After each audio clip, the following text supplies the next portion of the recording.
បងទាំងអស់គ្នាថ្ងៃនេះខ្ញុំបានទៅដើរលេងនៅភ្នំបូកគោហើយយើងបានទិញចេកទិញផ្កាដើម្បីទៅបួងសួងនៅលេងលោកយាយម៉ៅនេះផ្លូវយើងជិះតាមផ្លូវទៅបូកគោឥឡូវយើងពងជិះទៅហើយឥឡូវយើងបានមកដល់នៅហាងកាហ្វេ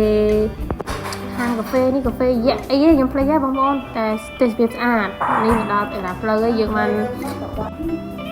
ឡូវនេះយើងញ៉ាំហើយយើងបានបន្តដំណើរទៅទៀតហើយស្ទាវមែនទែនហ្មងណាហើយបានជួបស្វាទិញចេក2ឆ្និតឲ្យស្វាច្រើនណាបងអើយស្វាច្រើនមែនទែនមានកូនតូចក៏ច្រើន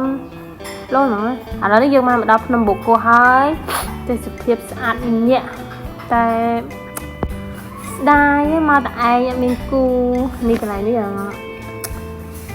ដូចជាអូតែចាស់ខ្ញុំអត់ច្បាស់ដែរបងប្អូន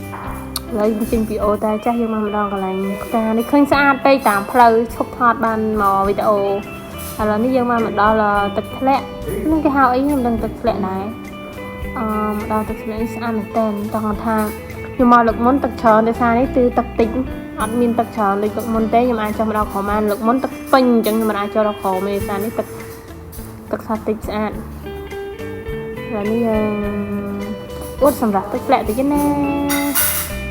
មែនតើOh what's that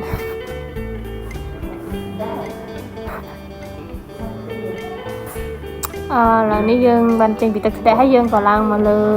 ប្រាសាទព្រះយេស៊ូវអញ្ចឹងខ្ញុំមិនដឹងទេឥឡូវនេះយើងចេញពីហ្នឹងយើងក៏បន្តដំណើរត្រឡប់ទៅផ្ទះវិញ